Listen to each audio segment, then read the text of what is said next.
Muchas gracias. Antes de darle la palabra al congresista Raffo, yo brevemente quiero comentar que ahí también existe algo bastante raro por investigar en el tema del lote 67, ¿no? Ahí hubo una renegociación extraña de regalías que se redujeron y después, inmediatamente que se fueron reducidas, la empresa vende los lotes en una cantidad astronómica a Perenco.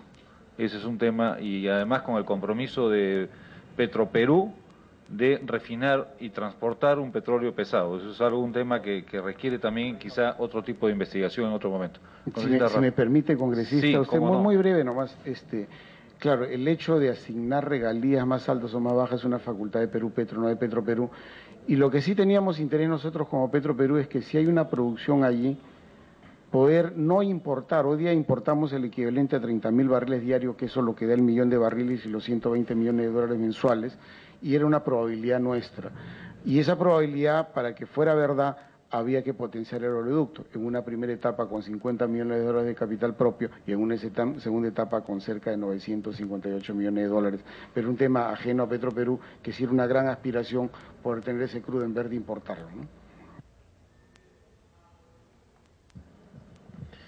Buenas tardes al señor César Gutiérrez, nos acompaña desde ya hace buenas horas. Vamos a tratar de ser breves porque tenemos bastante trabajo más por delante el mismo día de hoy. Coincidiendo con la primera pregunta que le hice al señor Saba, ¿cómo llega usted exactamente a Petroperú? Perfecto. Antes que el congresista Raimundo me pregunte por mi filiación política, intermedio, señor presidente, es importante la pregunta que me hace el congresista. Yo he intervenido en vida pública más o menos desde el año 1994, que escribía en medios especializados y daba opinión, pues polemizaba, a veces me excedo también, pero escribía. Entonces, hacia el año 1999, y disculpen esta pequeña historia, pero es importante ponerse en contexto, en el año 1999, de tanta intervención pública, el señor Javier Pérez de Cuellar me llama para formar parte del comité directivo de UPP, que es la única afiliación política que he tenido. Y en el comité directivo de UPP nombra 5 personas en su retiro, el señor Pérez de Cuellar, de la política. ¿Y quiénes forman ese comité directivo? Luis Taís, que fue luego presidente del CND, lo formó el Anel Tausen, congresista de la República, Henry Piz, gran amigo, y Roger Guerra García. Yo era parte de ese comité político de UPP, en el cual me mantuve hasta el 2001, donde hice grandes amigos como Daniel Estrada, y lo conozco a Edgar Raimundo de esas épocas, que era dirigente en el departamento de Junín, y asistíamos conjuntamente con Henry Piz a hacer proselitismo político allá, de esas épocas, 1999-2000. Bueno, transcurre el tiempo y llegamos al 2006. El presidente de la República me invita y me propone conversar sobre el tema de petróleo y la relación Perú-Brasil, Petroperú-Petrobras. Les pongo la visión que tengo, que es un poco de lo que se ha recogido aquí. Lamentablemente la cosa en este momento está entrampada en un problema. Y en ese momento las cosas habían cambiado. O sea, el presidente de Petroperú no se nombra por resolución suprema. El presidente de Petroperú se nombra por acuerdo de la Junta General de Accionistas y de acuerdo a la Ley General de Sociedades. Entonces el presidente de la República me dice: yo voy a proponerlo a la Junta General de Accionistas, que ya había sido formada. ¿Quién formaba la Junta General de Accionistas? La presidía el ministro Juan Valdivia, porque así dice la ley, el viceministro de Energía Pedro Gamio, el viceministro de Minas, el señor Felipe Isasi, el ministro de Economía de ese entonces, el señor Carranza, y había un quinto miembro, que era el secretario general del Ministerio de Energía y Minas, el señor Silva.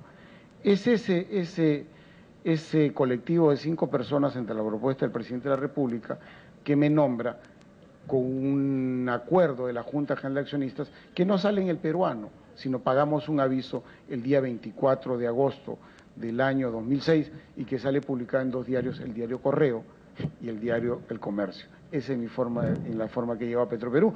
Y para adelantarme también mi ida, porque eso es importante, cómo llegó, cuál es su origen y cómo se va. Pues el día del escándalo, yo hablo con el presidente de la República en 2 oportunidades, le explico exactamente cómo era la operación. El presidente nunca me llamó para esta operación, ni el premier ni el ministro de Energía y Minas, y yo tengo que agradecerles en los años que tuve ahí, que si la ley decía autonomía, y eso yo pedí ese respeto cuando tomé el cargo, me lo respetó 100%.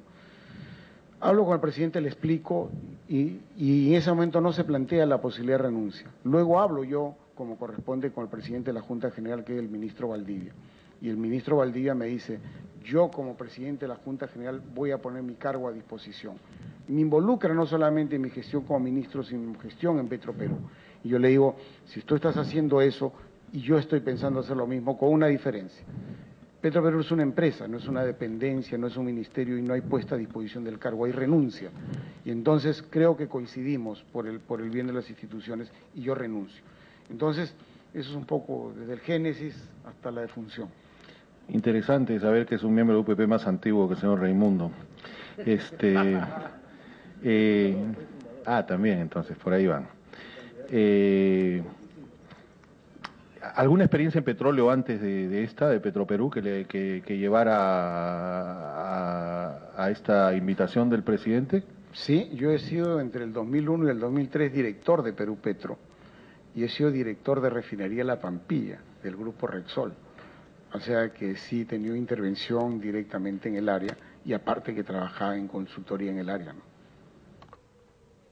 Ya que ha saltado también al epílogo, yo había escuchado de su conversación con el ministro, pero no había escuchado de su conversación con el presidente. Usted conversa desde Ecuador esa noche con el presidente García.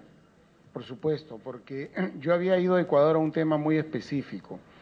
En los acuerdos bilaterales de Perú-Ecuador, que hubo una reunión en Tumbes el año pasado, se tomaron acuerdos y había una serie de promesas. Y las dos únicas empresas bilaterales que habían hecho cosas concretas era Petroperú y Petroecuador, que habían hecho un intercambio comercial por $400 millones en 12 meses. Entonces, la razón de mi asistencia a Ecuador era para juntarme con el presidente de Petroecuador, un contraalmirante, y decir, oiga, vamos a preparar la agenda de esta reunión presidencial que se va a desarrollar los próximos días en Machala. Y yo me entero por teléfono de lo que está ocurriendo. Y el presidente me llama, me dice, oiga, ¿cómo es esto? Explíqueme. Y hablo en dos oportunidades con él. Y bueno, y luego lo que compete no es una función del presidente de la República, era una función del ministro. Y bueno, y ocurre ya el hecho que es conocido, el epílogo, como lo ha llamado usted. Perfecto. No, tengo todavía 3 preguntas. ¿Cómo llega Canán a Petroperú? Usted ha dicho que no lo lleva Rómulo, que Canán lleva a Rómulo. ¿Cómo es la cosa en Petroperú? O sea, uno llama, quiere una reunión con el presidente unas credenciales, o siempre uno busca, ¿no? Por dónde llegar, tener alguna referencia, es lo lógico. ¿Quién referenció a Canán con Petroperú? ¿Cómo fue el momento que hicieron clic? No hubo ningún clic, o sea, el tema fue por teléfono, el clic en persona, pero el tema es el siguiente. Señor Canán, como expliqué, había venido en una delegación, presidiendo una delegación de empresarios dominicanos, y él solicita una cita. Yo no lo conocía, entonces solicita por secretaría, y entonces yo pido averiguar, y me dicen, es un señor que ha presidido una delegación de empresarios dominicanos, y bueno, quiere hablar con el presidente de Petroperú, como he recibido miles de personas. Entonces le doy la cita y se presenta con el señor Rómulo León y aparece este primer acto de ofrecerme un procedimiento, un proceso para convertir crudo pesado en crudo liviano, ¿no? ¿Cuántas reuniones exactamente tuvo usted con el señor Canán? Pecaría de impreciso el número porque estoy en un proceso judicial y si me equivoco en el número puede pasar cualquier cosa, pero fueron varias, yo no sé, 3 o 4, pero ya hay un momento cuando se solicita la presencia de los directivos de la petrolera, ya desaparece el señor Canán. Desconozco qué hubo al interior, pero ya en ese momento ya no estaba. ¿Estas reuniones todas fueron en Petroperú o algunas fueron fuera? No, la reunión del señor Canán conmigo en Petroperú. El almuerzo es post, entiendo. El almuerzo es... ¿Puedo contestarle? Sí, ¿cómo? Presidente? Si no, el señor Canán ya desaparece antes de la alianza con Petroperú Discover. El almuerzo es ya solo con los noruegos cuando había la buena pro. Antes no, ya Canán no llegó ni siquiera a la relación contractual, ¿no?